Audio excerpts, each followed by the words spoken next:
Hello and welcome to episode 95 of Bearded Banter, the gaming podcast where we're all here, we're alive, and we're ready to talk about video games. I am your host, Shane the Beer One. Hope you're all having a great day, afternoon, night, wherever you are. With me are my co-hosts, as always, Matt and Ryan. How we doing today, boys? I'm tired. Yeah, Same, I'm bro. tired too. Same. I'm doing I'm okay. so tired.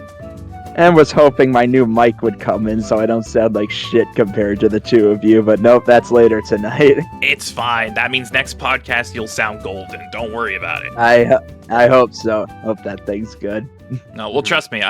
He's using the mic I recommended. He got the Shure MV7. I've been using this for 2 years, and you know how good I sound in these videos, so Yeah. you can sound like that. Yeah. Well, welcome to the show, boys. Mhm. We are here. I'm ungodly tired. So Yeah, it's fine. Don't worry Same. about it. It'll just be a chill podcast. Yeah, it's been so cloudy and rainy out here the past few days that it's Dude, same here. yeah. This summer sucked. This summer blew Dude. ass. Dude, yeah. there was so much rain in Mhm. July and August. It's probably the most rain I've ever seen in a short period of time in my entire life. Not gonna lie. I'm pretty sure it was we got some tornado stuff. Oh yeah, up we did. here. Oh yeah. Yeah, we did. Jeez. I think a couple of weeks ago when the last storm hit, there was actually a touchdown in Yep. the county area. So that was fun. So it was like a fucking week one, so it lasted like 2 seconds. But Yeah, a that makes touchdown, sense. which is not a good thing. But Yeah. Football's back, baby. It's just back. Let's go. we're so Go fucking back. Go Steelers. Well, we got a wonderful show, as you can see, planned for y'all today. Of course, we're gonna start with our general discussion, talk about what we've been playing the last couple of weeks, moving right into our discussion question of the week, and then we're gonna go right into news. News is a little light this week. Not a whole lot of big stuff's happening. But there's a couple big things near the end that we'll get to. So let's begin with general discussion. I'm actually gonna start with Matt this time because I know he's got 2 big games in particular he wants to talk about, one of which we have all played and will have something to contribute. But let's get the other one out of the way first. Talk about Starfield, Matt. Yeah, I haven't actually played much of Starfield. I played around 2 to 3 hours. I'm recording it, which is why I'm taking my time with it. You can actually go find the first 50 minutes of my playthrough on my channel. It's up there now. Link in the description. It's a little stuttery because I found out around halfway through recording that the game does not like HDD drives at all. The game will not run properly unless it's on SSD. So I moved it over to SSD, and then for the second half, 0 problems. Consistently great frame rate. No glitches for a Bethesda game, which is a huge plus. The sound quality was great, graphical quality was great. It ran smoothly, which again for Bethesda, the fact that it's running so well is really great. They learned seems like a lot. It seems like a lot of games are being specifically made for SSD now with the That's the PS5 new generation, and Series X. baby. Yeah, it's the new generation. It's not great for me because I use mainly an external drive on my computer, so that's not great for me. But we'll figure it out. I'll see if I can update my computer in that case. But as for the game itself, Starfield is very fun. I spent most of my time just fucking around in the main city because the game is really interesting because it's more like Morrowind or like some of the older stuff where they don't actually give you a map for the city or like the big environments. You actually have to pay attention to the maps in universe or talk to people to figure out what stuff is. And so you kind of have to explore. The game basically lets you explore at your own leisure, which I think is kind of great. There's no real end because right now the best way I could describe the game is that it's a more polished Oblivion. If you liked Elder Scrolls 4, specifically that one, you'll love this one. You'll love Starfield. It feels like a return to but there's just a lot of the really older stuff in terms of the way that it functions. It's not Fallout 76. It's not Fallout 4. It's kind of Skyrim, but not really. It's really interesting. The other thing and also the lock picking is the best they've ever done. Nice. Easily. Lock picking is Because I've always liked Bethesda lock picking. It always felt really nice. The Digipicks, it's like an actual full-on puzzle game. Nice. It's really great. If you love the block picking in Bethesda games, you'll fucking love this. But the bigger game is the one that I actually beat last night. Kinda-ish. I still need to get the true ending. Is Sea of Stars. That's one of the ones I'm talking about. That's why I said we all are going to talk about Sea of Stars. So yeah. Yeah, I'll save more thoughts on Starfield for later podcasts when I play more of it. But Sea of Stars is phenomenal. Actually might be my game of the year so far. Straight up. Wow. I think it is wonderful. It's the kind of game that immediately hooked me like right away. There was not a single moment in this game where I was bored. There's not a single moment where I wasn't invested. And I love obviously it's got a lot of things going for them. The pixel art is incredible. I don't know how much you guys have played, but there is some pixel art stuff. I have played the least amount out of all of us. I've only played a couple hours, so I can say I am right before the final dungeon, but I am also doing some extra stuff ahead of time because I know you have to do extra stuff to get the true ending. But you have to get the regular ending one time first. You have to beat the game at least once to get the true ending. So you have to beat it once and then do like 6 other specific things, which I did. Yeah, and I'm doing a few of those extra things ahead of time before the regular ending to just get a head start. The fetch quest one can go fuck itself. Fetch quests in general can go fuck themselves. Which one is that one? Is that the rainbow shells? Yeah, the rainbow conches or whatever the fuck they are. I hate because the game does give you an item to help find them if you can get them. Unfortunately, it doesn't actually tell you where they are. They're just like, it's in this area. Go find it, bitch. I fucking hate. Oh yeah. I'm just gonna follow a guide when I go for the 60 rainbow conches. All I did, I used it just to make sure that there was that there was nothing, because it does tell you if it's like completely clear of all treasure chests and items and stuff, because it also works for like treasure chests and other completionist stuff. So I made sure of that. But when it came, it's like, oh, so the conch is in this area. I'm just gonna use a guide. Like I'm just gonna go like, okay, it's in this area. Tell me where it is, or where multiple one are, because sometimes there's like 5 of them. Tell me where it is, kind stranger online. Yeah, please. But the pixel art, but like since you did the final boss, you get like the pixel art for some of the end game, like near end game bosses is fucking insane. Like like they go hard, and I don't. So like it's like the detail on them is great. The music is spectacular, obviously. I think we all expected that. But I did not expect the music to be as dynamic as it was. The music, I don't know if Shane's gotten to this point yet, but Shane gets to look forward to the music actually changing depending on what time of day it is, and it changes in real time as the day changes. I love shit like that. That's such a cool detail. Yeah. Yep. And also, and both day and night have very specific musical motifs too, which I think is really cool. The story is really strong, albeit it is nothing you haven't seen before, I will say. If you've played any JRPG from the 90s, from the SNES era, you've played Sea of Stars' story. But it made me cry, so there's that. So it's effective, I guess. And combat systems solid. Like the actual RPG system is really great. I think I think one of the things that I really like about it is the whole mechanic of when your character like passes out or faints, that they can actually come back after a certain amount of turns. I love that. It goes up the more the character faints. So it starts at 2, then 3, then 4, then I think it maxes out at 5. But the more you do, but like, so it's an incentive of like, don't get knocked out too often because then your character will come back. You'll just take forever, and you don't know if you're gonna survive that long. Yeah. Although the game isn't that hard, so you probably.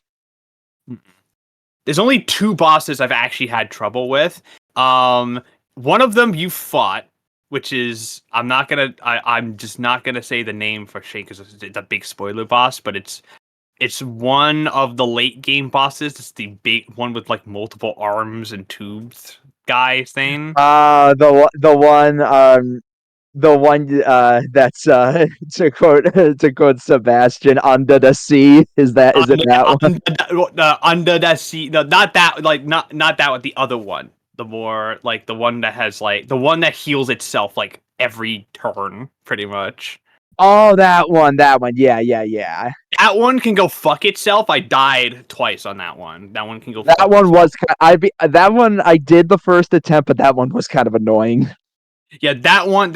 It's a battle of attrition. That one. I love that. The other boss that gave me trouble is one of the secret bosses. And that secret boss is really tough because it has 2 moves that can auto kill your entire party. Love it. I love it. I'm trying to think of which one that I don't know if I fought that one. It's one of the bosses. It's a secret boss you have to fight for. It's a secret boss, but if you want the true ending, you're gonna have to fight it. Yeah, I'm trying to think of which one that would be because I fought 2 of them so far, and I don't think I fought that one just yet. It's the one. It's a gun. That's all I'll say. Oh, that one. Okay, yeah, I haven't fought that one yet. Yeah, they suck. I think the hardest boss in the game, bar none. It reminds me. I think difficulty rise reminds me a lot of like a Final Fantasy secret boss. It's not easy. But also the design is really great though. Like the design of the boss is great. But yeah, Sea of Stars is fantastic. If you have not played it, please go play it. My favorites. It's one of my favorites of the year. And Shane has only played like a couple hours. I've only played a couple hours because I've been caught up in other games. So yeah. Me and Matt are way ahead of you. Oh yeah. I can't talk about it. I'll be getting to it soon. Don't worry. Oh, what about your general thoughts of the game, Ryan? It's really good. I really, really like it a lot. Like Max said, pixel art is great. Definitely a lot from Chrono Trigger and Mario RPG are the 2 you can tell it definitely takes the most from. I like the story, like the characters. The game overall is a little the way I describe it, it's a great simple RPG. It's not overly complicated in a lot of ways. Like comparing it to Chained Echoes, a game it's gotten some comparisons to. Chained Echoes is a lot more complex in many ways compared to Sea of Stars. I just realized. Fantastic. The 2 of them. Both of them. Both are great. But yeah, I really like the characters, really love the pixel art. Battle system is pretty fun. It's kind of hard to say, like, I can't spoil too much because you haven't played a lot of it. I do like a lot of the environmental puzzles, though. Like, there's actually some really good, well-designed environmental puzzles in this game that remind me a lot of Zelda, actually. Yeah, I forgot to mention about the puzzles. The puzzles are really good. Like, I was thinking, I was like, they're really clever. Like, and they're not hard, but like every time I play them, they're like really clever puzzles, and they're always like really unique. All of them are completely different too. There's not a single one that's like reused. The same copy paste. Yeah, they're all different. Even for like some of like the more optional, like shrine quests and stuff. All of them have unique puzzles. They're all different, and I think that's really cool. Yeah. It is overall like a very, very good time. I'm glad this game turned out so great. I was following it ever since the Kickstarter back in like 2020. So it's been like 3.5 years or something waiting for this game. But it was very much worth it. A lot of fun. I'm gonna double dip. I'm gonna get the physical version when it comes out next year. But yeah, pixel art in this game is fantastic. Like genuinely the only pixel art game that I have seen that might be better than it when it comes out is Eiyuden Chronicle, because that Eiyuden Chronicle's on another level, but Sea of Stars is like, it's up there. It looks phenomenal. Yeah, it looks phenomenal. It's hard to hit a game when there's a guy called Gerard the Constructionist in it as an actual character. Yep, the completionist is very evidently in this game because he's close friends with the developers. Yeah. But Gerard the Constructionist. When I first saw that, I lost it. I was like, oh my god.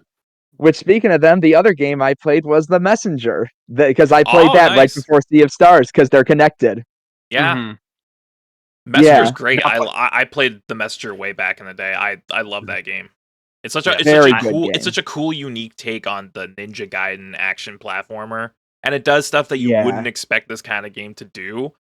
That's just Sabotage's repertoire now. That they just kind of do funky shit and see if it works. Sea of Stars has some funky ass shit in the second half. I want to talk about it so bad. Yeah, and there's a lot of second half. And there's a lot of references to the Messenger in Sea of Stars. Like, it's not required reading, but as someone who played the Messenger right before Sea of Stars, there was a lot I noticed that it's like connected and referential between the two games. Well, yeah, it's confirmed they're same universe, so. Yes, yeah. Sea of Stars is like a distant prequel to the Messenger. I haven't actually played the Messenger, so I need to get on that. Whatever references flew over my head. I do know that the actual true ending of the game sets up the Messenger, so that might be an excuse to like play it. Well, there is an area in the Messenger that, because when I first played the Messenger, I was like, I wonder if I'll see where it's connected to Sea of Stars. And then there's one area that is just blatantly setting up like Sea of Stars, like where the connection is. It is literally Sun and Moon themed, an area in the Messenger. So it's like, wow, okay. But yeah, both of them are very, very good. I think I like Sea of Stars more overall than the Messenger. Well, but Sea of Stars is the more ambitious title. More ambitious. I think the design is a little tighter as well. There were some design choices with the Messenger I wasn't the biggest fan of. Like the Metroidvania part got a little clunky in my opinion, but that's just first game syndrome because that was their first game they ever made, so. But I would love to see them do more RPGs like Sea of Stars. Like if they can learn from Matt's adamant that it's going to get a sequel. There's going to be a Sea of Stars 2. I don't think a sequel, but I never said sequel. I said other RPGs from Sabotage. I think that they'll considering how well it does it's been doing. It's probably gonna. I say I don't think Sea of Stars is good as someone who I got like the actual end of the game, and if the true ending is very similar, no sequel because they can't do one. They're not going to be able. You just think they're going to stick to a similar gameplay style. Similar gameplay style, or they might do another game in the universe as a, or hey, make it a trilogy and make it like another retro game, but a completely different kind of like have a trilogy all set in the same universe of different genres. You have the Ninja Gaiden kind of like action platformer. You have a turn-based RPG. Next up, first-person shooter, like a Doom style first-person shooter. I don't know why in my head it popped up like make a card game. The game would be, you know what? Well, there's like there's a game in Sea of Stars. I know there is a mini game in Sea of Stars. There's a mini game called Wheels in Sea of Stars. That's actually kind of goated. I think if they wanted to be funny, they would like expand on that, get a bunch more figurines for that, and make it like a full fucking game. Like so you're saying they should do the Gwent thing? They should just make it a standalone. Yes, they should absolutely, but make it like a pixel art Gwent. I love how like killer. I love how every like big mini game of that in like RPGs like that are inspired like either indie or even sometimes AAA. It's like, oh, this is the triple triad of this game because it's all in, like literally. I'm convinced triple triad from Final Fantasy VIII was always the big inspiration for these. It really is. It really is. I wish the game told you how to play the fucking mini game initially. Yeah. I'll be honest, I haven't even touched Wheels in Sea of Stars. Fuck it. But I figured out I figured out how to play after on 2 tries. I finally figured out how to play, and it's really fun actually. It's real fun actually. Lot of it's the kind of game where like once you get into the swing of things, it's really easy to just pick up and play it. Yeah. But yeah, I really do like Sea of Stars a lot. The story is pretty simple, but there are some twists that did get me a little bit throughout the course of the game. Like again, I want to mention one that I absolutely love, but I know Shane isn't there yet, so I can't say it. Soon. Don't worry. Please. Soon. Please. Is there anything else you've been playing in the meantime? Nope. It's basically just been the Messenger because I did that before Sea of Stars, and then I put like a lot of time into Sea of Stars. I think of like 23, 25 hours in at this point. So you're like right near the end then. Yeah, basically. Yeah, like I said, I'm right before the final dungeon. Yeah, I could have probably gotten the normal ending today before we jumped on here. I've just been doing extra stuff ahead of time that I know I need to do to get for the true ending before I get the normal ending. Yeah. Okay. Well, I've also been playing Sea of Stars, not nearly as much as you guys. I'm still at the beginning of the game because I've been getting distracted with other games, but I will just say the quality of this game is apparent straight from the get-go. If you're a fan of old school JRPGs like this, if you liked Chrono Trigger, play this game, do yourself a service. And I'm a big fan of the release of this game because it's on Game Pass, it's on PS Plus, it's on Switch. So like everyone's covered. So you have no excuse. Just play this game if you're at all a fan of those types of games. Play it. And where did you leave off? I'm curious. Right after prologue. I didn't get far past prologue. Oh, okay. Yeah, because I've just been playing a bunch of other shit in the meantime. So are you in like the Moorlands, like after you meet the first giant? Yeah. Like when he throws you? Okay. He's Menexol. Wait until you find out what the name of the other giant is. You already told me. Oh, you were told? He already told me. The fucking thing's called Yeet. I think it's supposed to be Yeet because it's like it's Yeet. No, it's Yeet. It's fucking Yeet. Yeet. The fact that they named it that, I think that's funny. Incredible. That's really funny. X-Tool should have been called Thoreau, as far as I'm concerned. That would have been really funny. They should have done Chuck with like a fucking C with a C, a C apostrophe. Fucking hell! But God. I'm a big fan of the reception that this game has been getting because it's been critically acclaimed, and also they met their first year sales figures in the first week alone. So that's really promising.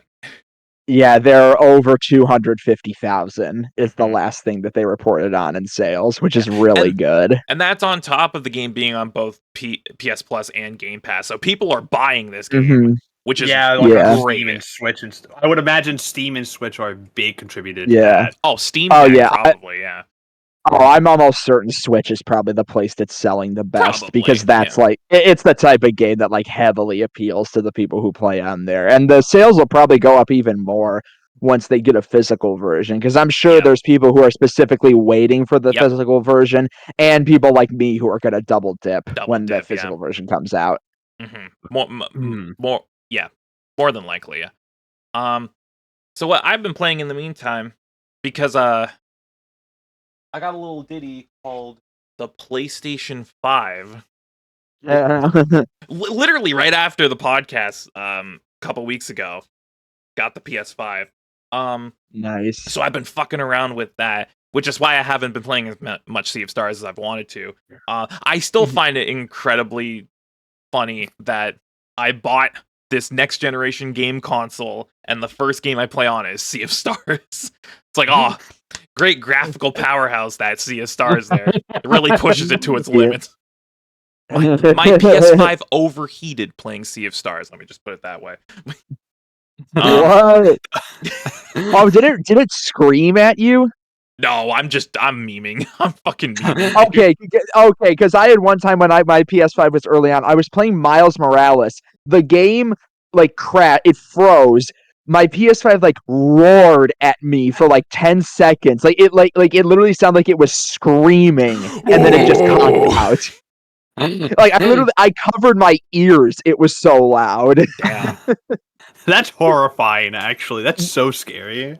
Only happened one time. It's never happened again. I have no idea why. I don't know. Smooth sailing for me so far. It hasn't turned into a demonic presence yet, but we'll see. Nope. I have heard some things about FF16. You know, so. Oh, don't worry. You're playing the better RPG already. Got him. Fucking got he. Anyway, so yeah, because I just got PS5, I've just been browsing the games available to me because I got PS Plus. So I'm just gonna blitz through a lot of these, just so we're not going too far over with general discussion. 5 main things, 2 of which I've beaten, 1 of which I'm currently playing, and 2 are on the back burner now that I will get to eventually. Astro's Playroom, which is the first game anyone should play on the PS5. I know it's a controller tech demo, but they didn't have to make such a good fucking platformer. Like, I don't get it. What is essentially a tech demo to show you all the bells and whistles of this fucking thing turned out to be one of the most charming platformers I've ever played, and is a love letter to PlayStation history. Like, there's so many moments in this game where I just felt the nostalgia wash over me. There's one moment, I think, and at the end of one of the levels, there's a mountain of CRTs, and you walk up to it, and then they all turn on at once, and it plays the original PlayStation startup chime. And I was just like, I need to step back. I need to step back a little bit. It's getting me in the feels right now. So it's a phenomenal game for what is essentially a pack-in tech demo. Yeah, it's very good. I really enjoyed it from what I played. I'm not even like a massive PlayStation guy. I own a good few of their systems, but even I like recognized a lot of stuff from that game and thought it was like really, really cool. And I was just thinking to myself the whole time, God, if there was ever a Nintendo version of this game, I would just like so Jover. It's Jover, dude. Yes. Yeah. But yeah, Astro, fun little time. Good, like 3 or 4 hours, easy plat. Don't even think about it. Just play it, enjoy the nostalgia, and then move on. The big thing I've been playing mostly is Spider-Man Remastered, which is me prepping for Spider-Man 2. I wanted to do a full replay of PS4 and then also play Miles, which I've never played before. So I finished up Spider-Man Remastered yesterday. I just finished Silver Lining, so I wrapped up all the DLC. Did the plat, everything. It really reminds me why this game was my game of the year for 2018, because it's such a well-made game, and it really captures like the pure essence of what Spider-Man is as a character. And it's just Insomniac like fucking showing off. Like, Insomniac makes great games, and this is no exception. It really makes you feel like Spider-Man. It makes you feel like Batman. Anyway, I still need to get the DLC for that game. I've never played the DLC. I just always keep forgetting about it. I never had either. But it came with remastered. I just upgraded my PS4 copy. And it comes with remastered. So this was first time going through all the DLC, the City That Never Sleeps stuff. It's fine. Yeah, it's fine. Yeah, it's weird how like 2 of my games of the year, like Spider-Man and Final Fantasy VII Remake, I haven't touched the DLC for them. I just keep forgetting about it. Well, they come out after the fact, and by then you're already done with the game. So it's like, well, I'll get to it when I get to it. Yeah, moving on to there's other games. I feel like I really should play. Feel like I really need to play Intergrade though, because that's more than likely going to actually like really tie into. That's going to contribute to Rebirth. Yeah. But yeah, so I wrapped up Spider-Man Remastered yesterday. 100% of the game, platinum, did the DLCs. Great game, well made, really captures the essence of Spider-Man. Just plays great and looks great. I'm really impressed with Remastered, by the way, because I played the entire game on performance ray tracing, and that thing never dips below 60 FPS. and the ray tracing on Mhm. it makes it look so much better. I'm actually genuinely impressed with that. I will say, Yeah.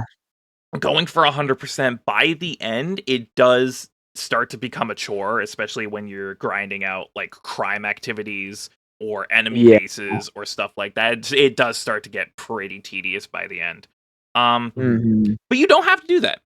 That's purely Yeah. optional. I did that to myself because I'm stupid. So Yeah, I did that to get the platinum, and I nearly got the platinum in Miles Morales too. I think the only reason I didn't is because if I remember correctly, what like one of the last trophies requires you to like beat the game twice, if I'm not I think there's a mistaken. New Game Plus trophy attached, Yeah, which yeah, is there There's a new there game is. plus trophy to most of which these is things. which is what yeah. happened to me, where I got all the trophies in the main game. I got all of the new trophies they had for remaster, got all the trophies for all the DLC, and then I got 2 trophies left because I have to do New Game Plus, and I don't want to touch this game ever again. I'm just saying, I'm good. Um, Eventually, when I get to Miles, I hope I don't get burnt up on it. That's why I'm playing other stuff in the meantime. Which, speaking of, going through PS Plus, they got a lot of games on there, a lot of good games. I started playing Ghost of Tsushima, which I actually started on stream. Never played it before. It's amazing to me that these are the same people that made Sly Cooper. Like, how far we have come in terms of video games. I feel like this, along with Trek to Yomi, those are the 2 prime examples of like that samurai game. Like, if you want to play a Akira Kurosawa film, those are the 2 to go to. And I think honestly, Ghost of Tsushima might top Trek to Yomi in terms of like just sheer authenticity and feel, because god damn, dude.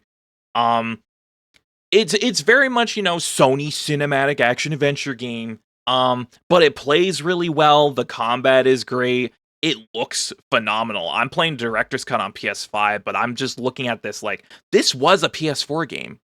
How the fuck did this run on a PS4? It looks Poorly. insane. Poorly. Your PS4 would explode. Pretty much. And I really like the way I really like the game design aspects in this game, because it doesn't really give you map markers or like anything like that. It has a very specific, unique wind mechanic where like you can call on the wind and the wind will guide you like generally to where you need to go, but it very much encourages like just blind exploration, which I think is great for this kind of game. But yeah, Ghost of Tsushima, really cool. Can't wait to play more of that. What I'm currently playing, which I was playing last night for an ungodly amount of time, I stayed up till 2 a.m. playing this game. With Humanity. A little game called Humanity, and I don't know if you Mhm. guys remember this game. It was shown off in a state of play a while ago. It's the game with the ghost dog where all the people, you guide the people to heaven or whatever. I don't fucking know. I've seen it. Yeah. Really cool puzzle game. Basically think of it like Lemmings if there were like a million lemmings on screen at once. That's essentially what this game is. Lemmings, but they're people and they can fall off the stage. Literally the first hour, I just walk them all off a cliff to get a trophy to kill 50,000 people.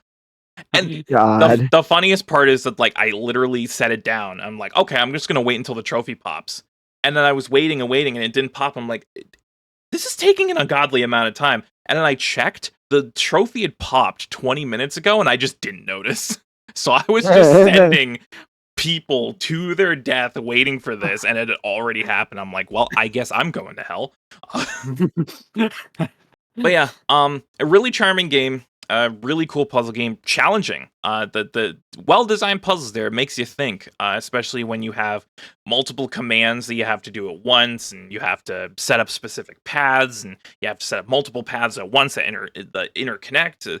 It is a really cool game. It's on PS Plus if you have extra or higher, so definitely check it out if you're into that unique puzzle style of game. And then last but not least, maybe the best game ever made. Matt knows what I'm talking about. Returnal. Oh my fucking god. So, little context. Returnal was the game that made me want a PS5 when it came out a couple years ago. I saw this game and I was like, that's it. That's the system seller right there. That's the game you need to get a PS5 for. And now that I've played it, it definitely lived up to that expectation because holy shit, this game is insane. It is so well made. It's the Twitch fast-paced action shooter gameplay, the roguelike aspects, the fact that it's hard as balls, the atmosphere, the fact that it intertwines its lore into the actual roguelite design. So it uses that to explain things that happen in the story. The narrative's really interesting. The co-op is great. I've been playing with our buddy Spencer. Super fun. It's just, man, this is the game. I'm just saying, if you have a PS5, you have to play this game. This is the one game you need to play. It's the fact it's also a horror game. It's also a horror game. It's spoopy. Like Matt was there. I played on stream when we did the first house, and I was like, nope, nope. I'm leaving. He got jump scared by a plant. He got jump scared by a plant. I turned the corner and there was a plant, and I was like, it's. I'm just saying, if you have a PS5, play Returnal. You owe it to yourself. It's definitely not for everyone. It's definitely catered to a specific audience, and it is unrelenting in its design philosophy. It's not very accessible, I will say, but if you can stomach it, please play it, because it might be one of the best pure gaming experiences I've had in a long time. And with that, that's all I've been playing. So let's move on to our discussion question of the week. And I thought about this, since I just got the PS5, a brand new console, there are games that come with that console, usually at launch, otherwise known as launch titles. So it got me thinking. My discussion question of the week for you guys is, what is your favorite launch title of all time?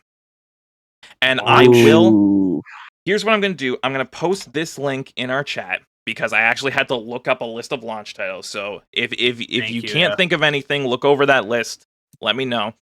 I will start. Yeah, this is going to be hard. Yeah. I will start.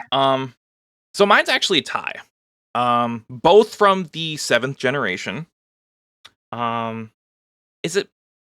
Actually, hold up. Is PS2, GameCube, what generation is that? Is that 6th? That's the 6th. That's the 6th generation. Both from 6th generation, then.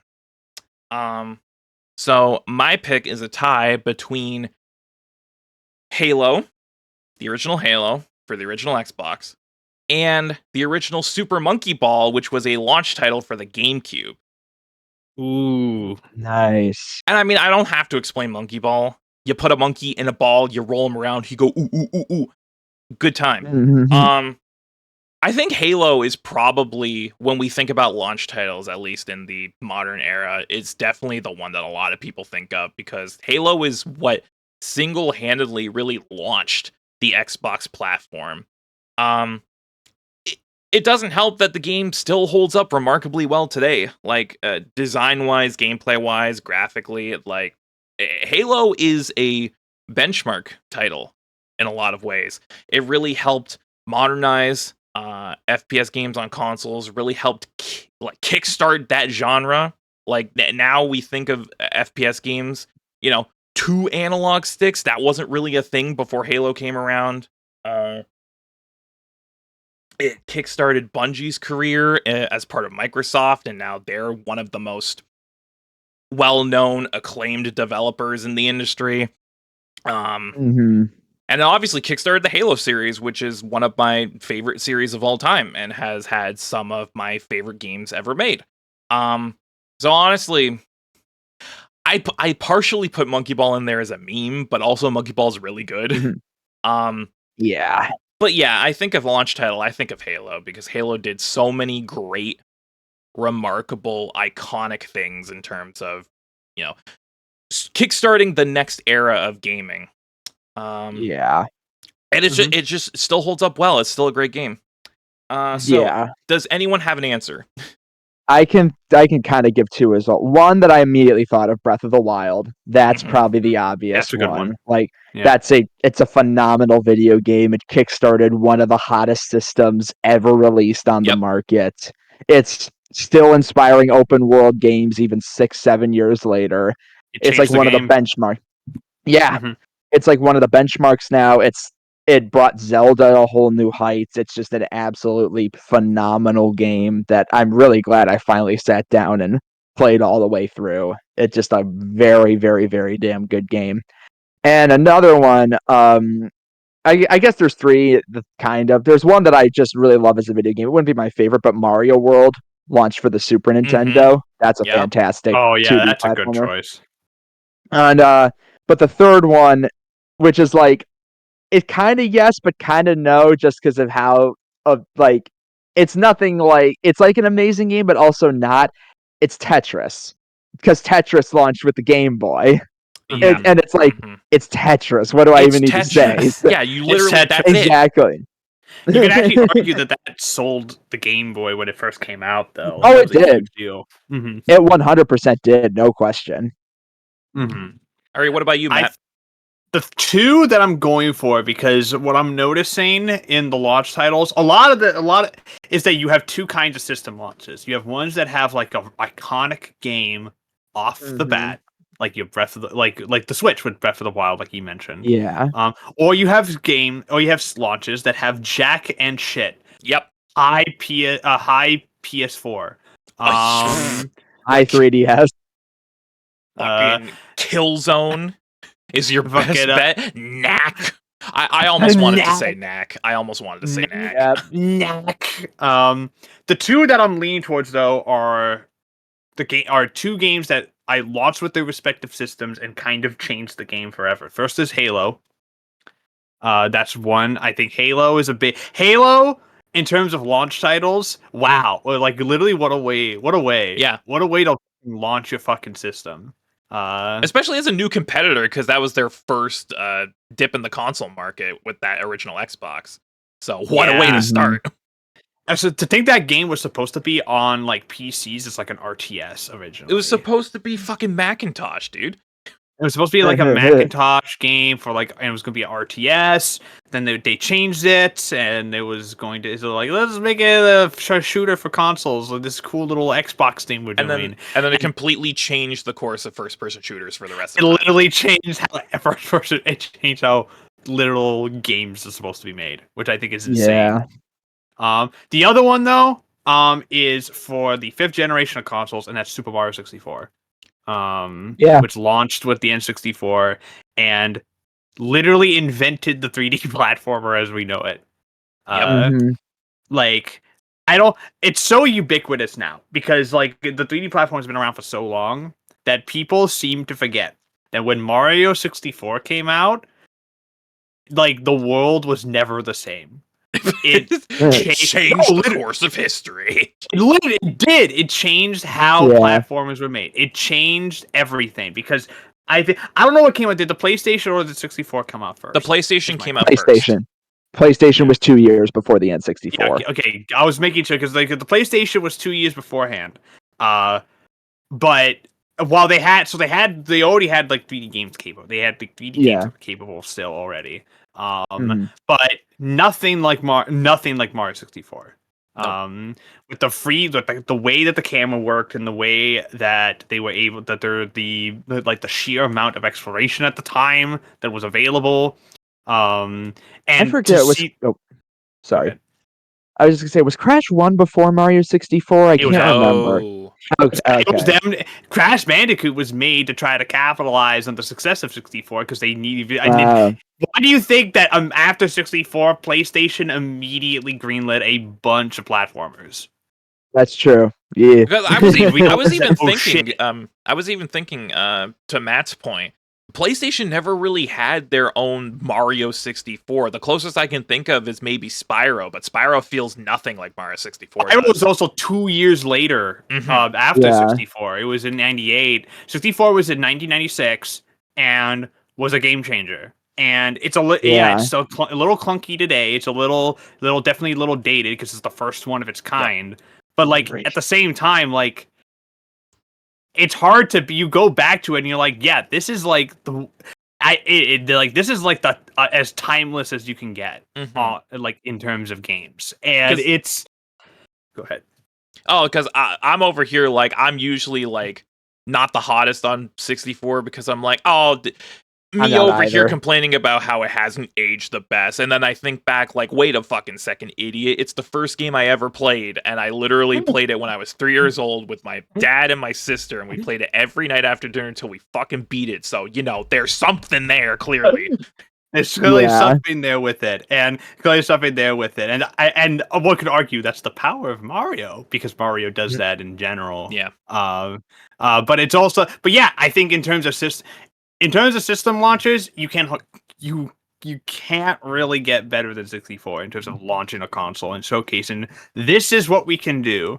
I had to double check that list because I could have sworn that Melee launched with the GameCube, but no, I think it was like a little bit later. It was like a couple of months later. It came. I think both Melee and Pikmin were actually like just a couple weeks after the GameCube launch, but they didn't come out. If Melee was a launch title, I would have picked that because holy shit, that would have been insane. Also, honorable mention to Twilight Princess. Yes. Mm-hmm. Honorable mention to me goes to it goes to on the Game Boy Advance, Castlevania Circle of the Moon, which launched with the Game Boy Advance. Circle of the Moon. Yeah, Circle of the Moon was my favorite. Not my favorite Castlevania game on that system, but to be fair, the Game Boy Castlevania games are like an exceptionally high quality all around, so that's very difficult to pick. So Yeah. Rip people who played Circle of the Moon first when it came out, though, because you could not see a damn thing in that game. See shit. You have to wait. Oh boy. Anything. That's specifically why Harmony of Dissonance is so washed out, because nobody could see anything in Circle of the Moon. Right. But yeah, solid picks all around, boys. And with that said, that means we can go right into the news. Like I said, not a whole lot's happened the last couple weeks. Some bigger stuff towards the end, but a lot of smaller stuff in between. Let's start. We talked not too long ago, I think it was literally last podcast, about the delay of Stalker 2, which is now coming out next year. Turns out, in the time since then, I think this is literally from today, actually. It just dropped. The developers of Stalker 2, GSC Game World, reported a fire happened at their office last week. So let's read. Uh-oh.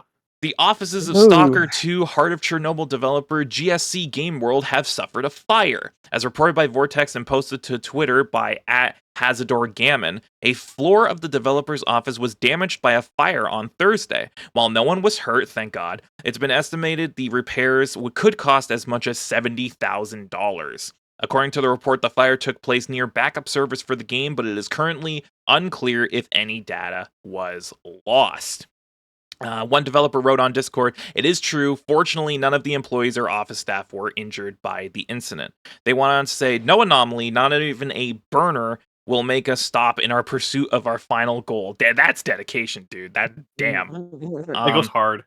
It was recently confirmed that Stalker 2 will now launch in the first quarter of 2024. So I bring this story up for one particular reason, and Matt will know exactly, both of you will know exactly what I'm talking about. A few years ago in 2019, the Japanese animation studio Kyoto Animation suffered a fire at their office. And we know what happened with that. So every time I hear a story like this, it makes me very nervous. Fortunately, this doesn't seem like it was a premeditated attack. It was just a complete accident. Yeah. Fortunately, no one was hurt, which is the point of here. No one was hurt, thank God. That line goes hard, though. They're like, "This won't stop us in our pursuit of making a great game. Fuck the fire." I'm like, damn, dude. That's hard, bro. It would have been amazing if they said something like, "We knew our game was fire, but we didn't mean it this much." You would immediately become goated developer in my eyes. I will literally play every game you ever make. This game can't catch a break, though. Honestly, it really can't. No. Yeah. Mhm. I was just gonna say, on top of the development hell it's been through, now the office is on fire. Yeah. I mean, So thankfully, the it sounds like the universe is telling us that this game maybe shouldn't exist. So something's up. thankfully, it sounds like everybody was okay at least. Oh, thank yeah, God, no injuries, which like I said, that's the point. Thank God. That's all that matters here. But it doesn't look like it will impede development too much, so it should still be on track for that 2024 release. Would just be, fire's obviously never funny, but it would just be funny if like we think it's like really bad, like the fire, but then it just turns out Greg put popcorn in the microwave for too long. It just exploded. That would be objectively hilarious, though. Like I would. You could turn that into an Easter egg in your game. Just saying. I'd do that. Anyway, let's move on. Now, Stalker 2, despite its development hell status, we're pretty sure that's going to be a good game. Skull and Bones, on the other hand, I'm not too sure about. Dude, hasn't that game was announced in like 2017, it was wasn't supposed it? to come out in 2018, Ryan. It has been delayed every year since. And it remember looks... when people... Oh, go ahead. No, go ahead.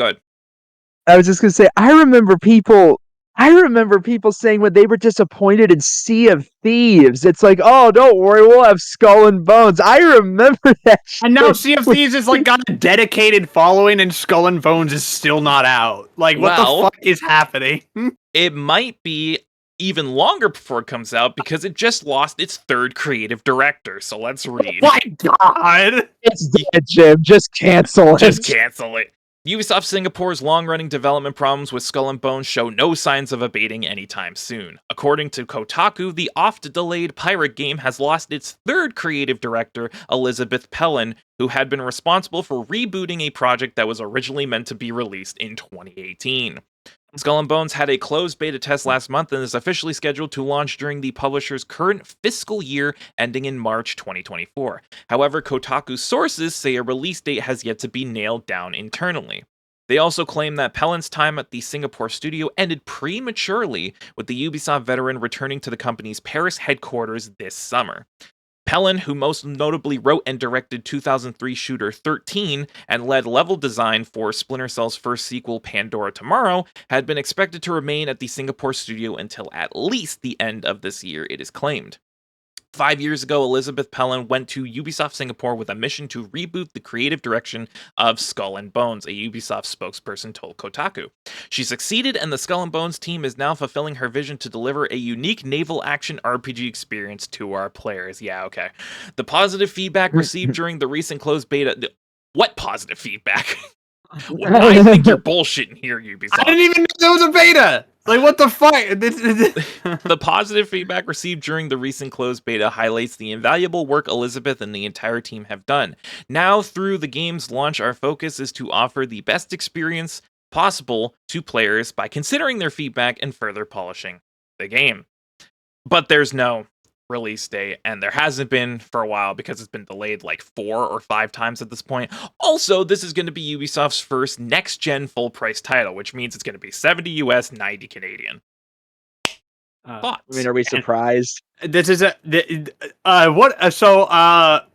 game is fake, right? This game doesn't exist. This game's vaporware, bro. It's a fake game. Doesn't exist. There's no record of its existence. It doesn't exist.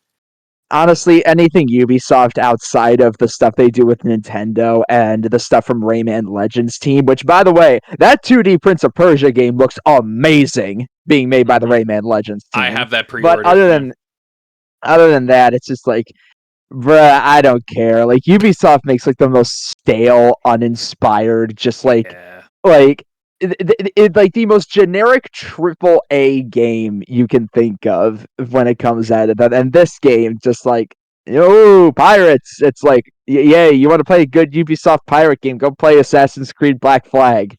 It's like, so, but like this game. This is probably going to go down as like one. Oh, sorry, were you going to say something? No, I just wanted to add on to that you said about Assassin's Creed 4. It's funny you bring that up because this was originally meant to be a spin-off of that game where they just took the naval combat and made it its own thing. Really? And now it's Skull and Bones, and now it's a shit show. The combat, it was developed. It was supposed to be a spinoff, and then they expanded on it a lot. And they're like, you know what? Let's just make it its own thing because like we have a bunch of different ideas we want to throw in. And then it's been production hell ever since. And now no one cares. No. Yeah, this Sea of Thieves is actually good now. So like, here's the thing though. In terms of this game, it was supposed to capitalize off of the success of AC4. Everyone loved the naval combat in that game. That's why this game exists. Now it's 10 years too late and no one gives a shit. Yeah, I mean, like, just go play Sea of Thieves. This is probably going to go down as one of the worst development hells in gaming history, I'd say. Like, I've talked about it with my friends before, like, games that are in the worst development hell. You know, Duke Nukem Forever is the obvious one. I would argue Final Fantasy 15 might be even worse than that. But, like, 15 was bad. Dragon Age Dreadwolf. There's a lot of games that have been an absolute development hell in recent years. Yeah. Do I even need to mention Metroid Prime 4? Metroid Prime 4. Now, obviously, this does not mean that every game that enters development hell like that is going to be bad. But also, like, with Skull and Bones, the back of my mind is telling, as much as I would like for this game to be good, because I love pirate stuff, but there's a voice in the back of my mind that's telling me that this game is going to suck. Like, something about this is going to suck. Especially since that they did show back before COVID, they actually did show gameplay of it at like a E3 thing or like a presentation or whatever, and it did look it actually looked good at that point in time. I don't know if they've kept that though, because they apparently have rebooted it like 2 times since then. So I don't know if it's even the same fucking game anymore. Probably not. Ubisoft, just like scrap the game, sell off like the general concept and design elements to like Bandai Namco and have them make a One Piece simulator or something with it. One Piece is the most popular it's been in years right now. Just do it. Fucking do it. Honestly, that would make bank. But Skull and Bones, poopy stinky ew. Something that's maybe not poopy stinky ew, depending on your perspective, your opinion, because this game's very divisive. Final Fantasy 16, which came out back in June for the PS5, a console exclusive, timed exclusive. Square Enix has officially confirmed that there is a PC version in the works, and there's 2 paid DLCs in development. So let's read. Square Enix has officially announced a PC version of Final Fantasy 16 is in development, in addition to 2 pieces of paid DLC. More details will be shared on Square Enix's plans for FF16 for PC before the end of the year. FF16 producer Naoki Yoshida, Yoshi P, the GOAT, shared the news during a PAX West panel on Saturday, along with the news that a significant update has been released for the PlayStation 5 version. It's been just over 2 months since FF16's release, and we've received an enormous amount of feedback from players around the world, Yoshi P said via a pre-recorded video. The development team and I have also been watching your videos and streams, paying special attention to what everyone thinks of FF16. We put our all into creating this game, so it's a real joy to see so many different reactions. And so, as an expression of our sincerest gratitude, we are releasing a free update available for download today. The full patch notes are listed below. Yoshi P highlighted the fact that it's added new controller layouts, a weapon skin feature allowing players to change the appearance of Clive's weapon, and alternate outfits for Clive, Jill, Torgal, Ambrosia, and Joshua. As I mentioned earlier, we've seen so many opinions and reactions from our community of Final Fantasy XVI players, but one thing that came through particularly strongly was how people wanted to see more of the story and spend more time with its inhabitants. To accommodate, the development team has started work on 2 installments of paid DLC. Finally, while FF16 was released as a PS5 exclusive, we are aware that many of you have been asking for a PC version, so allow me to take this opportunity to officially announce the development on a PC version is currently underway. I hope to be able to give you more information on both the DLC and the PC version before the end of this year, so please stay tuned. I'm going to throw this over to Ryan, because he's the only one of us who has played and beaten Final Fantasy 16. What does this news mean to you, and what would you want to see in potential DLC for Final Fantasy 16? I know I can almost certainly tell you what one of the premises of the DLC packs is going to be about. One of them is going to be about Leviathan, no question. like with what they go through, and like they hint at Leviathan, but it's almost nothing in the actual story. So one of them is almost certainly going to be about him. The other one, I don't really know, to be honest, because it's like there's stuff that I want more out of FF16, but I'm not sure what DLC could expand upon. Like, I mean, I would love if the DLC added more playable characters, because that's something I think the game really needed. If like we get an epilogue or something after the main story that like focuses on different characters, I think that could be pretty cool. But I think it really just depends on what we see from them. Almost certainly is like what the premise is, what it will bring. So I think it really just has to be, we have to see what they do with the DLC first to decide like if it'll be like really good or if it's just going to be like, oh, some neat little add-ons that don't change too much. Right. Yeah, because the free update, most of it is just cosmetic changes. Like you can change outfits and weapon skins and stuff like that. Yeah. I will say, since I just got my PS5, I did pick up FF16 to go with it, mainly because Bones wanted to play it. So I do own the game and I will get to it eventually, but yeah, this is definitely one of the more divisive games, not only in this franchise, but of the entire year so far. So, wow, a Final Fantasy game is divisive. What's next? It didn't used to be that way. Yeah, it really didn't. It's been like that for over a decade. So yeah, so it'll be interesting to see what they do with DLC and how that PC version will turn out, because PC versions have been sus as of late.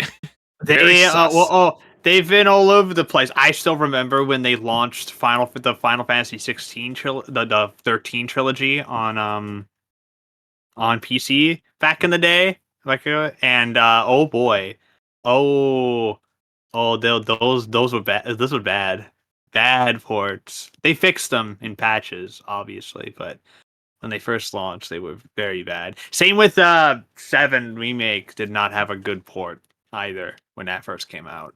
15's was good though. I thought 15's was good. So let's hope it's more on the lines of 15's.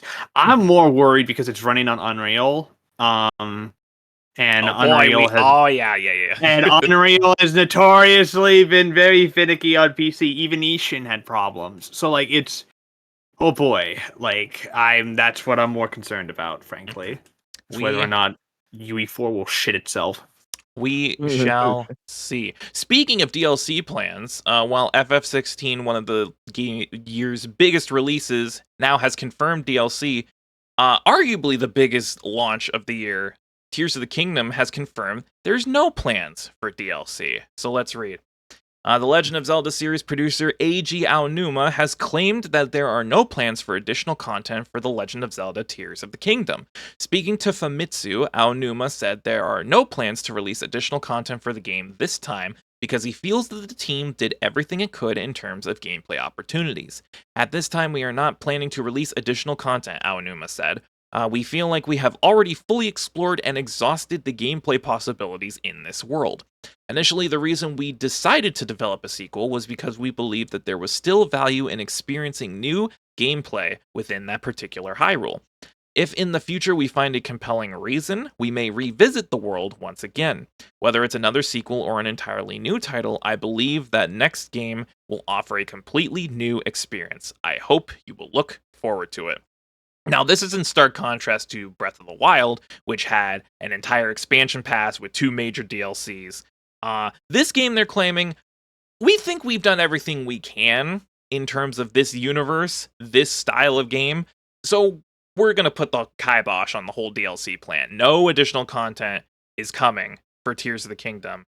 That begs the question then, as Aonuma said, if they find potential avenues to do more content, whether that be a new game or something else entirely, it begs to question what the next Zelda game after this will look like, if it'll be something completely different than this. Very different. Different.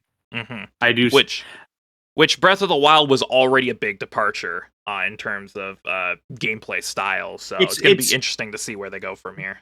This fits. This fits. On the one, I actually kind of expected something like this, because if you've noticed how Zelda games tend to really function, when they do like multiple Zelda games in similar styles, they don't really do more than 2.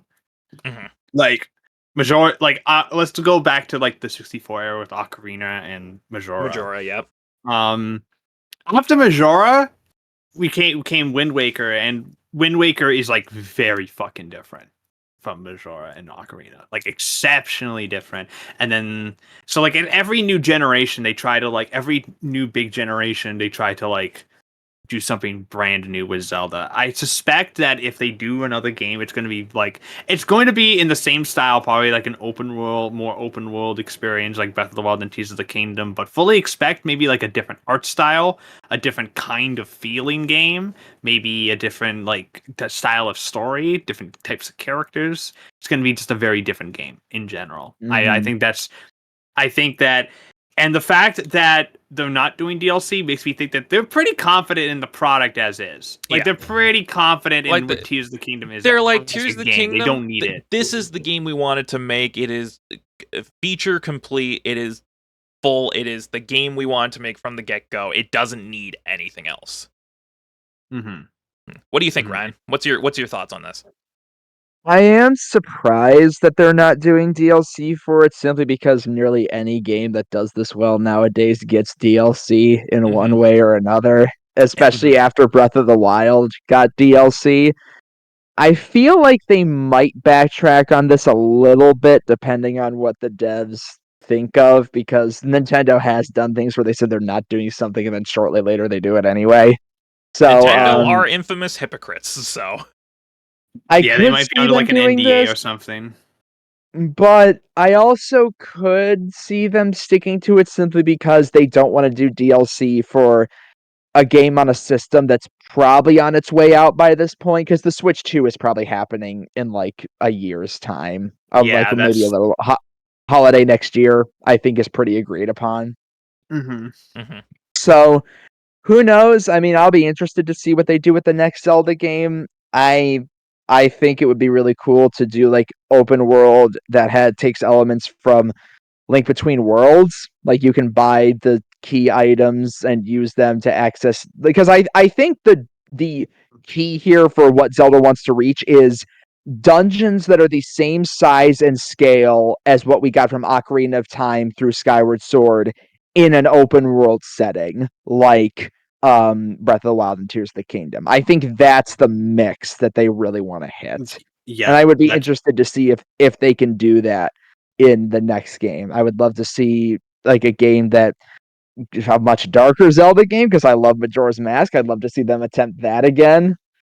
I don't know. I think Zelda could go a lot of different places. Hell, give us a game based on the original hero at this point already. Why not? Yeah. And there's a bunch of stuff. There's a bunch of stuff you can do. Plus, but it's also possible that like they're just saying this because they know that a lot of the a lot of their audience just hasn't beaten the game yet. So like they're still playing it. Yeah, so it's like, don't worry, guys, you won't have any more to do. Just focus on the game. Play the game. Play the game. Yep. Play the game. All right, let's move on. Our next piece of news is a delay story. It's Alone in the Dark. I say that because like I don't have an attachment to the series, and I don't know if you guys do or not. But it's not even a big delay. No, it's just till January from October. Let's read. THQ Nordic has delayed its Alone in the Dark reboot until next year. Announcing the slip on its social media channels on Tuesday, the publisher said the game would now release in January so that the developer Pieces Interactive could spend additional time working on the game. Horror games thrive on the eerie embrace of solitude, something that is impossible to achieve in a gaming month as busy as October. They saw everything coming out in October and ran. They saw Alan Wake and they were like, uh-oh. They saw Alan, that's what it is. They saw Alan Wake. Yeah. To ensure a breathtaking experience for everyone, we have made the decision to move the release of Alone in the Dark to January 16th, 2024. The game is releasing on PS5, Xbox Series consoles, and PC. I just threw this in there because, like, I know Alone in the Dark is, like, it's not a big franchise, but it's one with a lot of history, and this reboot had caught a lot of people's attention. I don't know your guys' personal experience with this series. The only one I've played was the last reboot that came out on the 360 and PS3, and that game is poo-poo. That game sucks. Big time. Yeah. Alone in the Dark hasn't been good for years. I think that this reboot looks better. I think it looks actually kind of fun. The problem is I'm keeping my expectations very low. The Alone in the Dark, let me be clear, has not been good in over a decade. It has not been good for a while. Even before that reboot, there were a bunch of other installments before that were also bad. Like they have not. It has not been good for a very long time. If this is good, it will actually be like a legitimate surprise to me. I can't.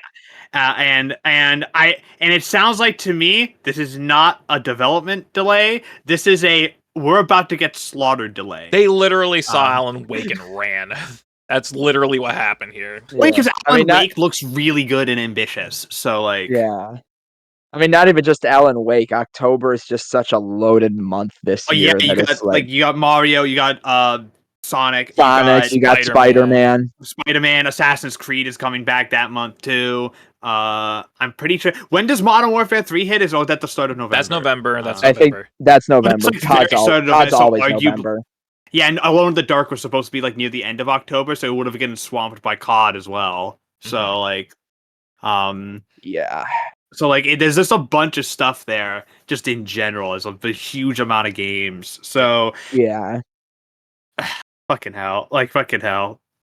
Yeah, I've never it's coming out in touched January. it. I don't think there's a whole lot coming out in January right now, outside of a couple of things. So Tekken. I mean, Tekken. Do you think that the Tekken people are gonna give a shit about Alone in the Dark though? No. Not necessarily, but sometimes when things are so packed, it's like that still drives attention away from it. Because I mean, like Tekken's in January, Persona 3 and Grand Blue Fantasy Relink are at the very beginning of February. So it's like it's still not the best time. It's better than October, that's for sure. Yeah. Like I've never played anything Alone in the Dark, so I can't really comment. But I mean, like, I hope it does well. I hope it's good, and I hope it does well. Don't play the 360 PS3 one because that game's garbage, poo-poo, stinky. I have always heard that. It's I've heard so bad. No, I don't. It's like it's maybe one of the worst gaming reboots in like recent memory. Well, the thing I've always abysmal. The thing I've always heard about it is it's called Alone in the Dark, and you're not alone or in the dark. Nope. No, you're not. You are with other people in the mild, in a well-lit area. In a well-lit area, yeah. It's I don't know what they would try to do. I don't know what that was. That was in like the same era as like Resi 6 as well. Survival horror was not doing well. It was like actually, I believe I'm gonna double check. I believe that last reboot was like 2008, 2009.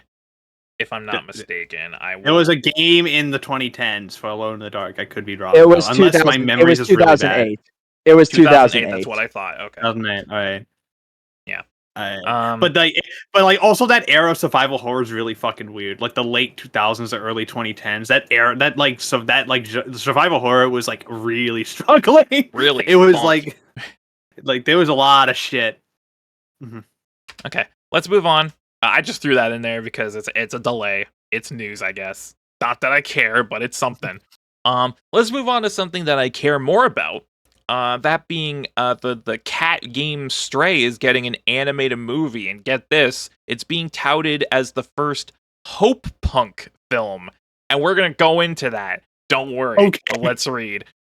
Annapurna Pictures is making an animated movie based on its popular game Stray. The media company's Annapurna Animation division will be handling production of the film, which will tell the story of the cat-based adventure game.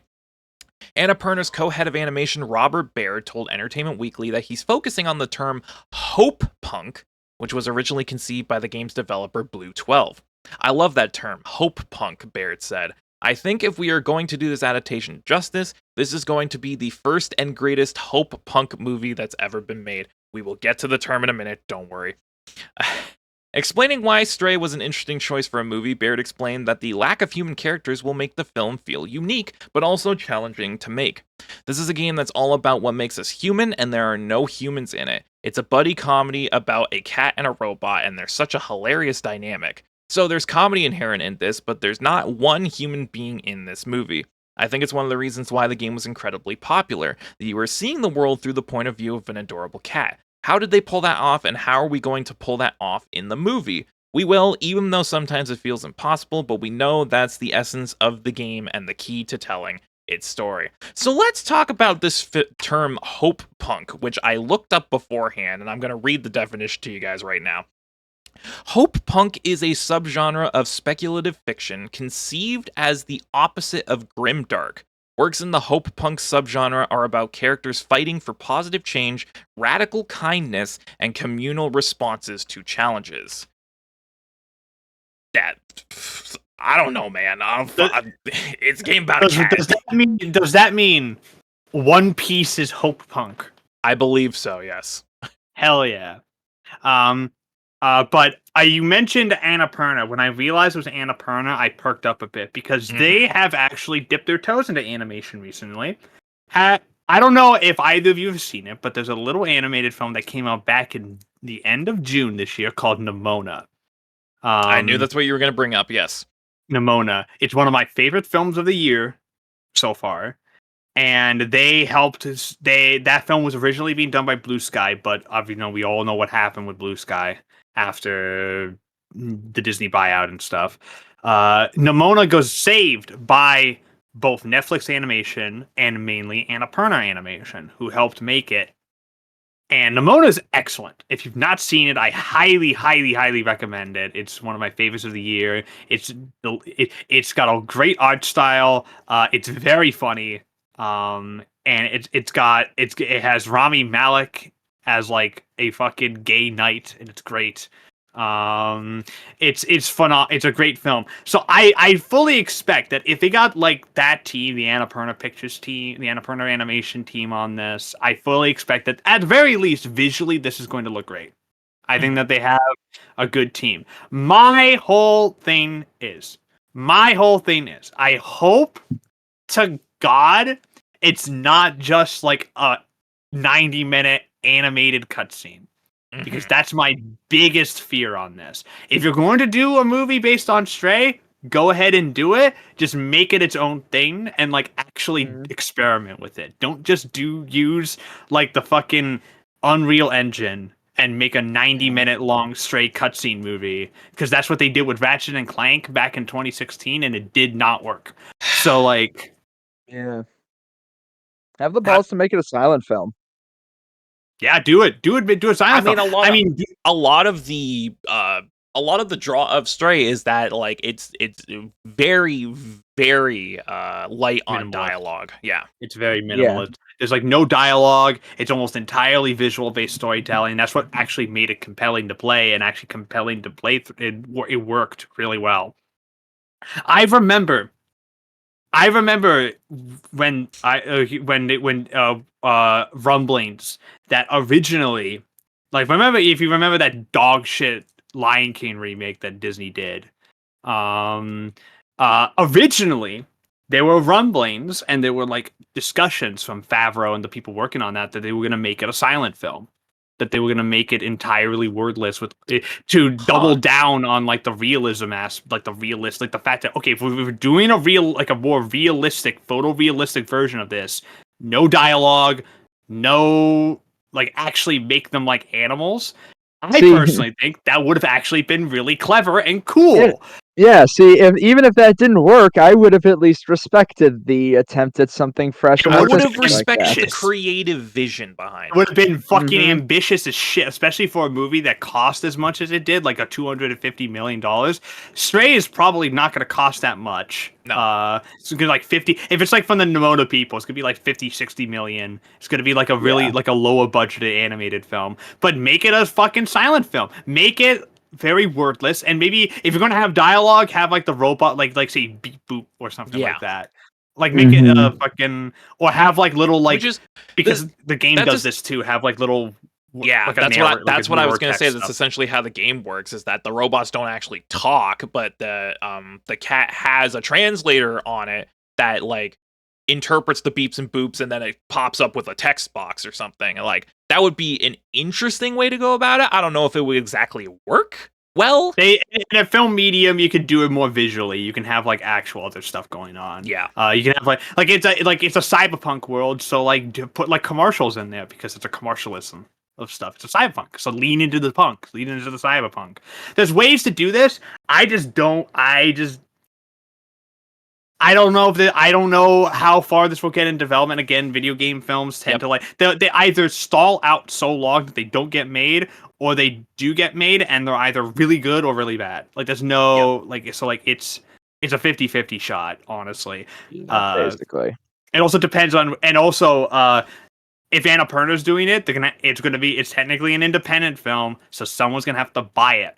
What studio's gonna buy it? Well, remember, the Sony film division is not the same Sony division as the games, so they might not actually have any fucking interest in it. The Sony film division might not, which I would, because they don't want, because both Sony and Paramount have repeatedly stated that they are downsizing their animation divisions. So like they do not give a shit.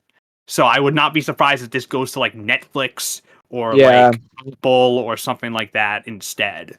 Yeah, I was gonna say if anybody bought it, it would probably be Netflix. Mm-hmm. Well, Nomona did very well for them, so like probably. And Nomona's great. Go check it out if you haven't. Like it's a really great film, great little film. Mm-hmm. We'll just have to see how this progresses and if it even gets made. Let's see. Yeah, we'll see. Well, I want to see like a fucking director and writer attached first. That's what. Let's move on from that to the big topic of discussion for this week, Starfield. Obviously, the big first party release for Xbox Game Studios. Been doing very well for them. Very, very well. Not only did it top 1 million concurrent players on launch day, but also, that's the wrong one. It turns out that it was the biggest game studios launch in history. So let's read. Starfield appears to have broken Microsoft's record for the biggest launch day for an Xbox Game Studios title. When the game was released on Wednesday, Xbox boss Phil Spencer said it had exceeded 1 million concurrent players across all platforms, but it wasn't clear how many unique users had played Starfield. This has now been revealed in a tweet by the official Starfield account, which claims that over 6 million people had played the game by the end of its first official day of release. That is not counting early access. So just on launch day, 6 million people. Although Xbox hasn't yet said so, it appears that this also makes it the biggest day one launch for any Xbox Game Studios title. The previous biggest launch was Forza Horizon 5, which was released in November 2021. At the time, Spencer said the game had reached 4.5 million players so far across PC, cloud, and console, and that it was the largest launch day for an Xbox Game Studios game.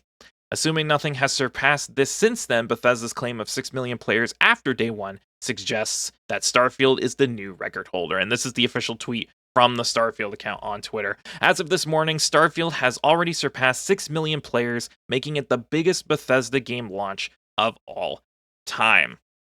Good for the studio. I'm really happy for everyone involved. Clearly, it seems like this is it. Like, it seems like the game has lived up to a lot of the hype and expectations surrounding it. So the fact that so many people have hopped on and played this game right at launch is very, very cool to see. Kudos to Todd and the team over at Bethesda. It seems like they actually did it this time, and they made a game that really lived up to that creative vision. Obviously, Matt, you've played a little bit of Starfield, so how do you feel about this? Does this make you happy to see? Very happy. I'm not surprised it does well. It did well. There was already a lot of hype surrounding it. Right, that Microsoft has been pushing this hard since it was first released. This is their first bought Bethesda. Well, like it's like not only is it their big first party game for the year, it's also cleaning up the mess that was Redfall earlier in the year. So they really wanted this one to succeed.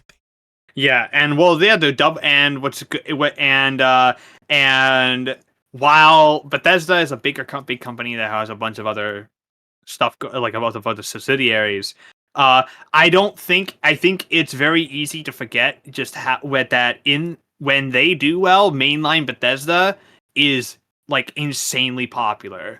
Like even outside of gaming circles. My dad got Starfield. My mom wants Starfield. Like that's how you know. Like it's like what? No, if your parents want a game, it's big. That shit's huge. And it's been, and so I'm glad it's doing well. It's going to make a lot of money for them. I'm pretty sure that Microsoft is very happy that they bought Bethesda right now. Yep. If anything, I think they're very excited for how big Elder Scrolls 6 is going to be when that inevitably launches. In 2034. And in 2040 or whatever the fuck, whenever the hell that comes out. But yeah, I'm really glad it's doing well, and especially since they already have like a bunch of other updates and DLC planned for it. So Starfield will be around for quite a while for Xbox. They'll make sure to milk it. If there's anything Microsoft's good at, is milking something until it's dry as shit. And like I said, keep in mind this doesn't include numbers for early access, because a lot of people were buying into the early access stuff. So this doesn't include those numbers. This is also just launch day, and it's been 3 or 4 days since, so we have no idea like what the current numbers on this are. So it's obviously grown substantially since then, I would figure. And if you factor in all the people who had the game 5 days early, there's some big numbers here for Bethesda, so it's really cool to see. Kudos to, like I said, Todd and the team. Congratulations on your launch. We'll see where Starfield goes from here. We'll see what they do with expansions and content and stuff. Speaking of Bethesda games, there was a little ditty that they announced a few years ago called Indiana Jones from Machine Games, and it looks like Todd Howard's been a little cheeky in interviews this week talking about when this game will be revealed. So let's read. Bethesda's Todd Howard has seemingly teased plans to reveal its Indiana Jones game next year in 2024. Announced back in January of 2021, the title is in development at Machine Games, the Swedish studio behind the modern Wolfenstein games. Bethesda game director Howard, who is serving as executive producer on the Indiana Jones game, briefly commented on the project at the end of an Esquire interview published to coincide with Starfield's release. I am a giant Indiana Jones fan, he said. It can be brought to video games in a unique way. The game is obviously, you're exploring stuff. It's about him. What is this quote? This quote is so weird. It's about him. No shit. So if you're playing the game, how do you feel that you are indeed playing versus just watching? According to the report, Howard wasn't allowed to reveal more about the game, but as the interviewer left his office, he added, "We'll talk next year." So this was revealed almost 3 years ago at this point, and I feel like the buzz around this when it was revealed was pretty high, because the developers of Wolfenstein making an Indiana Jones game, that just seems like a match made in heaven. Like if we don't get Wolfenstein 3, but we get Indiana Jones, I think we can suffice. Like it's a perfect fit. What do the Wolfenstein games and Indiana Jones have in common? They both beat the shit out of Nazis. They hate Nazis. That's why. I do think that they missed an opportunity for it to come out this year, because Dial of Destiny came out this year, though considering how badly that flopped at the box office, I think they're probably thankful. But I'm excited for this. I love Indy, so I love Indiana Jones. I even like Crystal Skull, don't hate me. But like it's but yeah, so like I would be totally down for something like this. Because we just get a lot of them. We don't really get a lot of Indiana Jones games. Nope. Think about it. We used to, like, back in like the days of LucasArts, like back in the 90s and early 2000s, but like they kind of haven't made one in a very, very long time. I'm pretty sure the last. Sorry to interrupt, Ryan. I'm pretty sure the last Indiana Jones game was Lego Indiana Jones. It was the Legos. Yeah. It was the Legos. It's partially just because Indiana Jones at this point is kind of just not like a forgotten IP, but not one that has much relevance in the modern day. It's more looked back on as something from like an older time rather than anything that really has much of a standing in the modern day with younger audiences, like as seen by Dial of Destiny not doing that well at the box office. It's something that's kind of like Terminator. Like, people like know it, and your dad loves it. That's what I'm trying to get. yes, Your or dad someone like loves me. it. Yeah. Like, people like no one younger than us is really gonna think about Indiana Jones all that much. None of I have a younger cousin. He's like 10. He loves fucking like Star Wars and Marvel and stuff. He does not give a shit about Indiana Jones. Basically, he wouldn't give a shit. To be fair, as someone who rewatched all the films and prep for Dial of Destiny, I wouldn't want him watching some of them because they're pretty fucking brutal. They're great, but they're fucking brutal. But yeah, I'm hoping this does well. Though. I feel like Indiana Jones could have a life in games, like if they do this correctly. Potentially, yeah. I mean, treasure hunting games do well. Tomb Raider, Uncharted, those have always done very well. It depends on what kind of game it is, because it's Machine Games who are known for first-person shooters. Is it going to be first person? Is it going to be third person? Like, what kind of game is this going to be? I would rather it be if it's indie and third person. Yeah, I think that would work better for. I figure a Tomb Raider Uncharted style game would serve as well for this. If it's going to take inspiration from anything, it's going to be Uncharted. It's gonna be Uncharted. I mean, Uncharted, full circle. Uncharted is basically Indiana Jones in modern day, and now we're gonna get basically. And if it's an indie game, it's gonna be like set in the 40s. It's gonna be a period piece Uncharted. I mean, literally, Uncharted was inspired by Tomb Raider, and what was Tomb Raider really, but inspired by Indiana Jones? It's an Ouroboros. It's an baby. Ouroboros. It's Eden itself. But I mean, I'm just excited for this because Machine Games. I think they're really great. So. And we know that because this is a first-party Xbox game, it's going to come to Game Pass day one, so we're going to play it right away, right? I'm going to play it regardless. It doesn't matter. Like, who cares? Okay, let's move on. E3. Oh boy, E3 news. Here we go. So there was news a while ago that E3... Obviously, E3 got canceled this year at the last minute. E3 has now confirmed there's no event for next year, but there may be a complete reinvention for 2025. Let's read.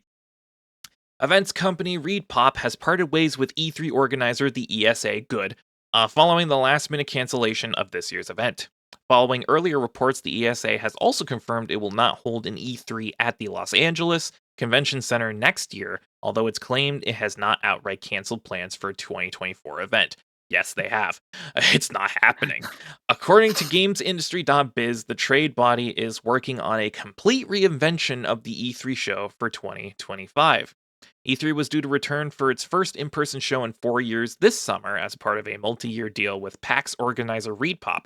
However, after months of build-up and uncertainty, the show was canceled in March. At the time, ReedPop claimed it simply did not garner the sustained interest necessary to execute it in a way that would showcase the size, strength, and impact of our industry.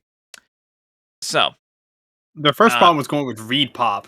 Because ReedPop is notoriously fucked PAX for a while, so... The E3 is dead narrative continues to thrive. What do we think about this? What are thoughts?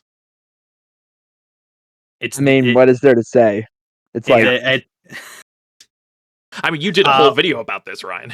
I'm already burying E3 as we speak.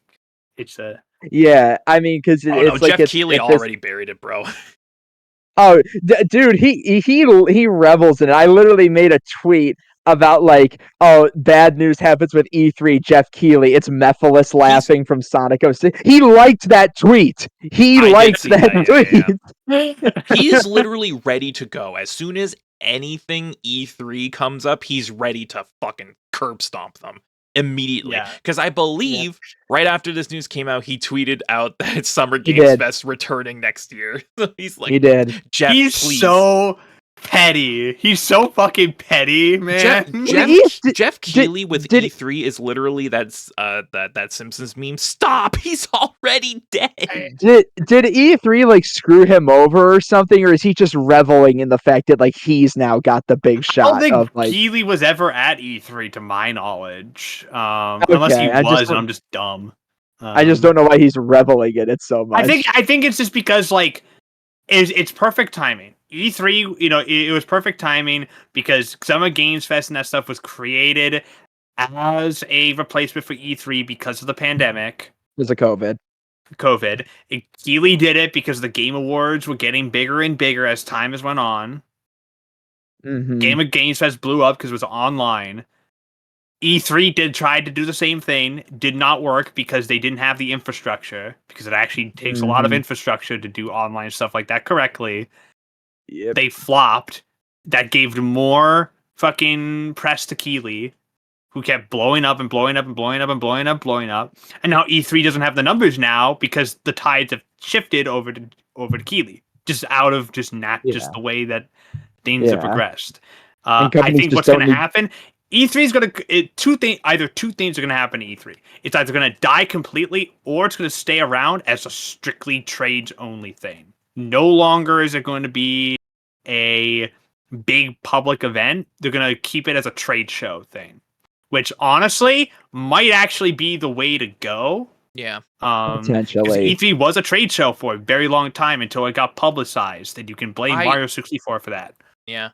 I feel like everything was just downhill for E3 once they started allowing the public in. It's like, that was really like the first nail in the coffin. It's like once they started letting like just regular people attend the show, then that happened as far back as the 2000s, right? Mm-hmm. It was really in the 2010s that they really started doubling down. They really made the show open to everyone, and then that just like ballooned into something that they couldn't control. It ballooned and stuff. I do think eventually that's going to fuck Summer Games Fest if that decides to do like a full like actual live show. I think history that's repeats itself. I think it was gonna. I think if E3 was smart, they'd go back to it being a strictly trades only thing. However, they got the people behind PAX behind it, so they're not going to do that because they've been fucking PAX for years, and people who've been to PAX know this. I have a friend who's been to PAX, and I rely on him, and he's telling me that PAX is bad now because of these fuckers, And so my guess is that E3 is not going to die because of Keighley or lack of interest. It's going to die because of corporate meddling. That's which is always everything inevitably dies, unfortunately. When Summer Games Fest goes public, it's going to be 3 people running on stage interrupting Jeff. GTA 6, Red Dead 3. At some point, they're going to do a bit. At the Game Awards, it's going to be hard. 100% at the Game Awards, it's going to be hard to figure out if that happens because I'm still convinced they're going to do a bit about it. I'm still convinced that there's going to be a bit that they're going to make some kind of joke about it, and it's going to be hard to discern whether or not it's actually happened or not. Mm-hmm. Yeah, I mean, who knows? I mean, I think E3 is it's done at this point just because companies, they don't need it anymore. Like, they can really just do their own. Like, Nintendo sure as shit doesn't. Like, they can just put on a Direct and it doesn't matter either way. They haven't been at E3 since like the mid 2010s. So like, well, no, they still did stuff for E3, but it's just been like Directs ever since 2013. Yeah, they stopped doing like actual press conferences. And clearly Sony knew ahead of time because they just bailed entirely. They bailed entirely, which was a smart move on their part in retrospect. Mm-hmm. Remember when that happened, when they first announced they were skipping E3 and everyone ridiculed the shit out of Sony? Like, why would they do that? It's the biggest show of the year. What happened is Sony looked at their numbers. Probably remember Sony has the most amount. If you've seen the way they function, have the most amount of math guys in their fucking company. Yeah, which means that they pulled out because the math guys were like, "Yo, we need to leave. We need to." Their 2018 E3 was really bad. So. It was really bad, and they knew it. They knew it was bad. Because they tried something ambitious. Was that the one where they, like, in between game reveals, they shuffled people to different venues? They moved 15 minutes in between each reveal. Yeah, they move people, like, into a tent to have someone play, like, Ghost of Tsushima themes on a sitar or something like that. It was moving around. They tried to do something ambitious by having different venues for each reveal, so that way it could, like, fit the tone and stuff. They tried to do something ambitious. It didn't work at all, and everyone hated it. And Sony was like, "Yeah, we fucking blew it. This sucked. We're never doing this again. Like, we're just out. Goodbye." I think they probably would have come because they skipped the next year. I think they would have actually have come back the next year with something bigger, but then they couldn't because the pandemic hit like the year after that, and that completely changed everything. That just sped up the process.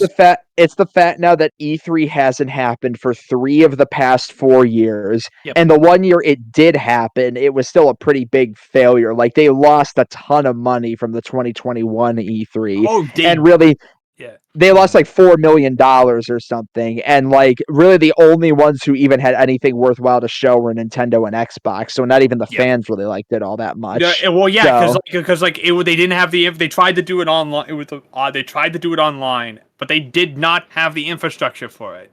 E3 just did because they weren't ready because E3 is an old fucking convention. It's been around for a very long time. The 90s. And it's also why a lot of E3 was not the only convention that struggled because of the pandemic. Like, a lot of them did because they just don't have the infrastructure for it. Jump Festa over in Japan also struggled a lot in the pandemic because they just didn't have the.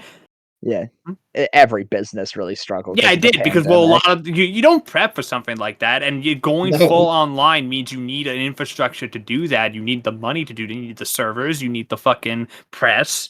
And that just didn't have it. It just didn't have that. They rely on the ground people showing up. And people showed up in 2021, but it was still in the middle of a pandemic, and they had limited amount of space because of social distancing.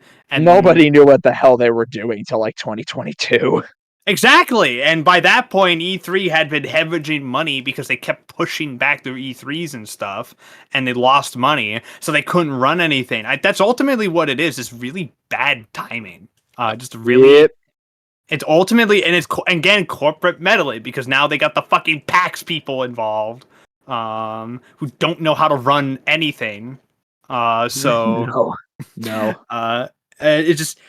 This is just capitalism in action, folks. This is literally capitalism in action. And I don't even think fans are really going to miss it all that much because, like I said in my whole video about it a couple months back, like if you look at what we got this summer, like everything together, like a Nintendo conference, a Sony conference, an Xbox conference, Summer Games Fest, and like individual showcases from like Sega, Capcom, Bandai Namco, and Ubisoft. That's E3 just spread out and broken apart. So, like, the fans aren't really going to care if it's gone. If we get that every year in, like, June, no one's going to care. Yeah, it's going to be basically the same thing, just without the branding behind it. Basically. Now, at this point, Jeff Keighley buys the E3 name. He buys E3 and changes it to G3. G3, that'd be funny. Do it. Do it, Jeff. And then you can make G3.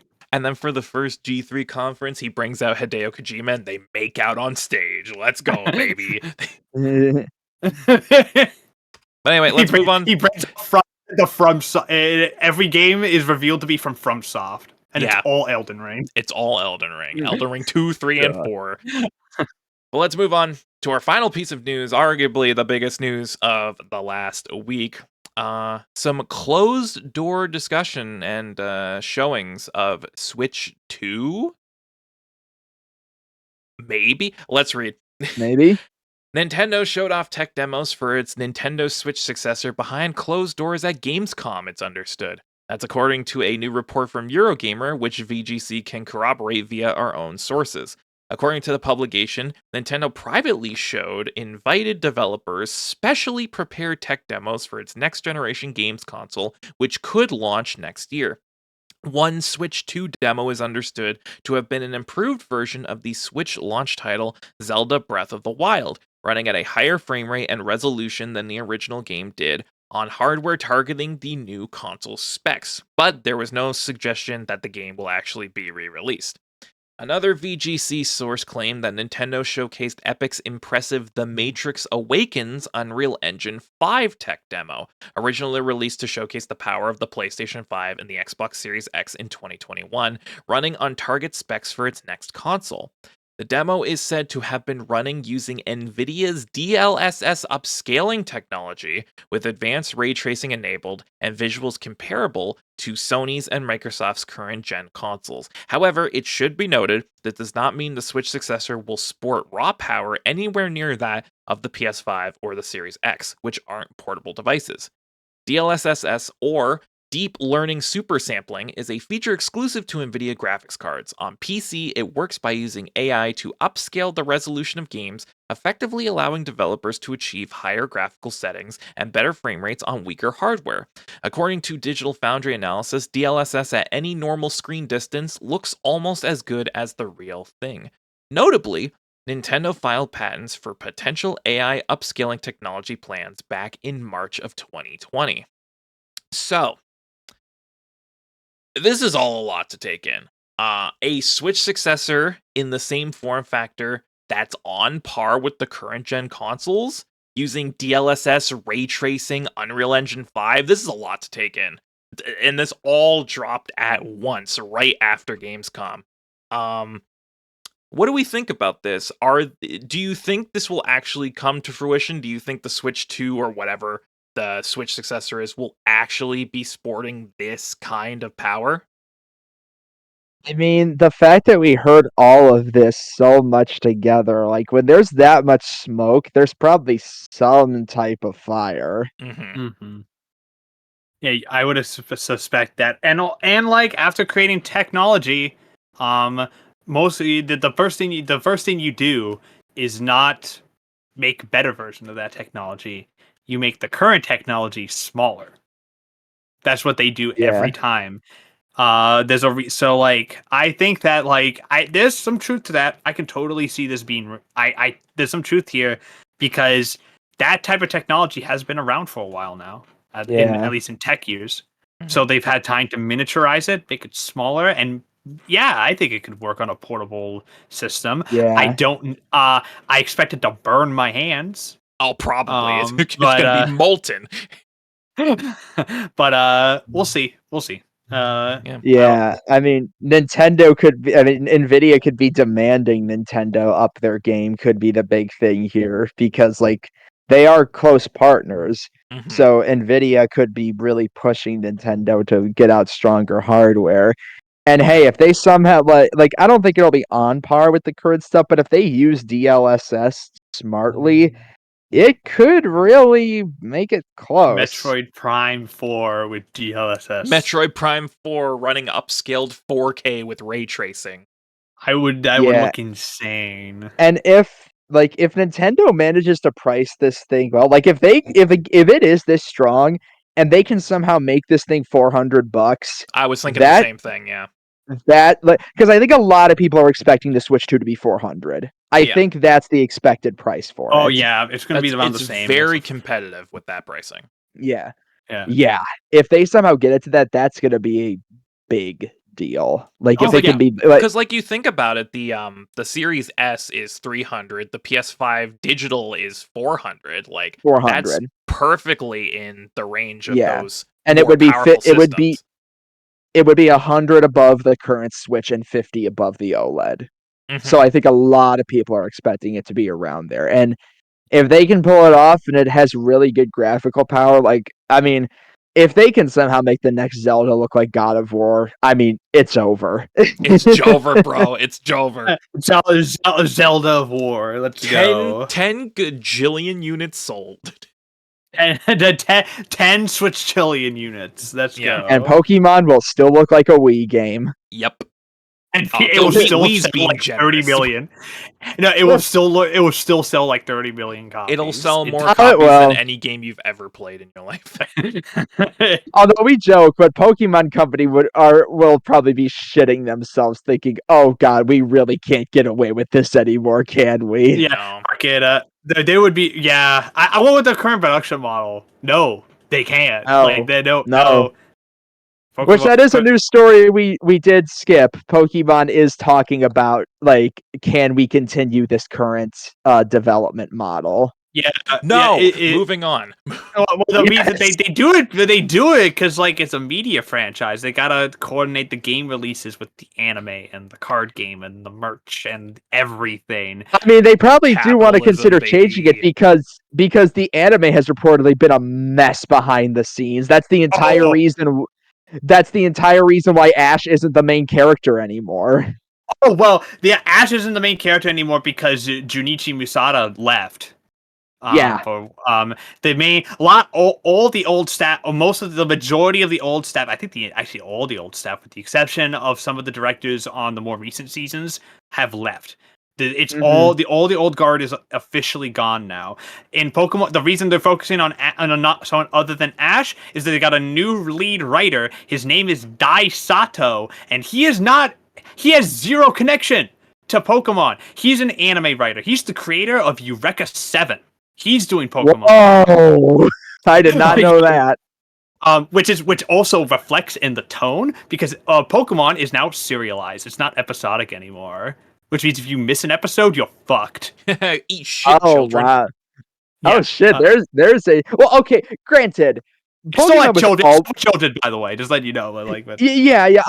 I mean, the anime was always still kind of serialized because it was like he was get the gym badges, then go to fight the league. So it's like the anime was still kind of serialized. There's a lot more mythology in this one. They're dealing the entire plot is I have a mysterious pendant. I'm trying to figure out what this is from. There's a black Rayquaza. There's a shiny Rayquaza that's running around. We don't know what it is. They're on like a flying ship.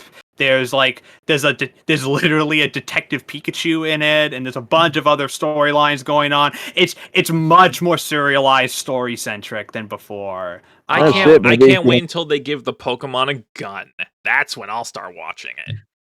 But yeah, I've only seen a bit of Pokemon Horizons. It's actually very good. I highly recommend checking it out. And the fact that it is such a mess behind the scenes and looks as good as it does is insane. But yeah, I don't think they can keep the production model anymore, and I think that goes to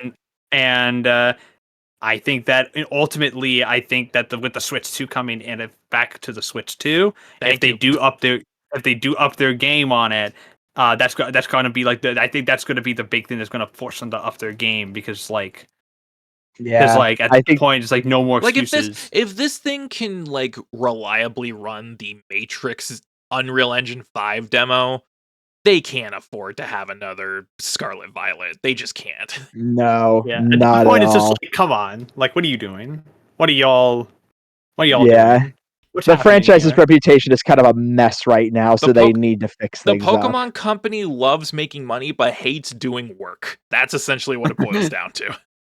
Yeah, they think and it's still, and unfortunately, they don't really have any incentive to change, because they think they can sell sell copies based on Pikachu. They put Pikachu on the box. Name recognition. That's and guess what? It works. It's been working. The incentive could be Nintendo could be fucking pissed at them, because there's no way Nintendo was happy with how Scarlet and Violet turned out, because you could say a lot about Nintendo. They care about polish, and Scarlet and Violet was not up to that. They apologized for it on Twitter. They don't do that. Yeah, they apologized on Twitter. Like, we're sorry for putting out a game that's a mess. We're sorry. I'm sorry for shitting in your Switch case and then handing it to you. Please pay me $80. 80 Canadian dollars plus tax. So yeah, Switch 2. Interesting developments. Switch to Electric Boogaloo. Yeah. We'll see what happens with we'll see what comes of this. Because if these rumblings, if what was shown behind closed doors at Gamescom, if this is actual hardware that's going to be released, we're looking at another game changer like the original Switch. We're looking at something that's going to transcend gaming. Like this is gonna be gaming. It's gonna become God. You're gonna play it, and you're going to like ascend to a higher plane of existence. Yeah. You remember, like, you know that GIF of Winnie the Pooh, like fucking just falling asleep and then rising up? That's gonna be you playing the Switch too. Just or SpongeBob just standing in the kitchen, and then he's suddenly floating in the air and glowing. My favorite is Bobby Hill. Yes, the Bobby Hill. The Bobby Hill one gets me every time. No. The image of the dude just sitting in like a McDonald's and just glowing like the sun. The caption: "This is you playing. This is you playing the next 3D Mario out on the Switch 2." Oh, man, we have fun here, guys. We have so much fun here. But with that said, that wraps up the news section, and that wraps up the podcast. What a show! What another jolly time through gaming with my buddies. Gaming. Gaming. Gaming. Oh wait, that's June. Yeah, that's illegal, Ryan. Okay, you can't talk. It's illegal. Damn it! Open up! Open up! Police! I just want to talk. I just want to talk. But with that said, we can wrap things up here. So thank you all for watching yet another episode of Bearded Banter. Make sure you subscribe right here, youtube.com/beardedgaming for more great podcasts and other videos like this. And make sure you follow me, Shane the Bearded One, over on Twitch, twitch.tv/thebeardedgaming, where this coming week I will be back from break and we will be finishing Sonic Heroes. I swear to God, that's the goal. We're going to do it finally. Been very sidetracked the last few weeks, but we're going to do it. And make sure you also follow me over on Twitter at BeardedGamingN. I'm on there more as of late, but still, trying to stay away as much as I can. But, if I tweet, it'll be over there. Mm-hmm. Yep. Go check it out. With me, as always, are my co-hosts, Matt and Ryan. You can follow Matt over on Twitter at LegionRex. You can also subscribe to him on YouTube, youtube.com/LegionRex, where he has been uploading many more videos, including, as he alluded to earlier, his Starfield playthrough has started. So go check it out over there. Also, go follow him on Twitch, twitch.tv/LegionRex, where I don't know if he still plans on streaming or not. He's been talking about it, but nothing's come from it yet. Not next week, that's for sure. So, and also with us is our boy Ryan, the NCS Master. You can follow him on Twitter at the NCS Master for all of his opinions on Nintendo, video games, all of that stuff, and a bunch of shit posting memes. He loves his memes over there. And you can also subscribe to him on YouTube, youtube.com/the NCS Master. He hasn't uploaded since his Final Fantasy 16 podcast review, but he's working on videos in the background. He's a working boy now. He's got a job, so we all know how that goes. If I wasn't working, I probably would have gotten another one out right now, but this new job has just been a nightmare. It's welcome to working full time, buddy. Mm-hmm. So yeah, go subscribe to him for all of his great video essays and discussions on everything in gaming. His last big video before the podcast review, Gaming's is Too Expensive. Still one of my favorite videos you've made. I rewatched it recently, and that's a very well made video. Thank you.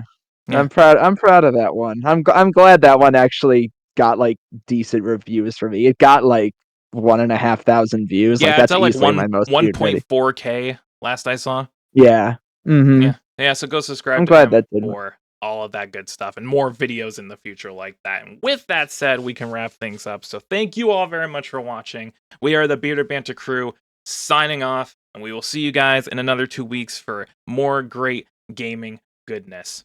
Keep on gaming, everyone. And hopefully Shane will play more Sea of Stars by then. Yes, please. I promise it will happen.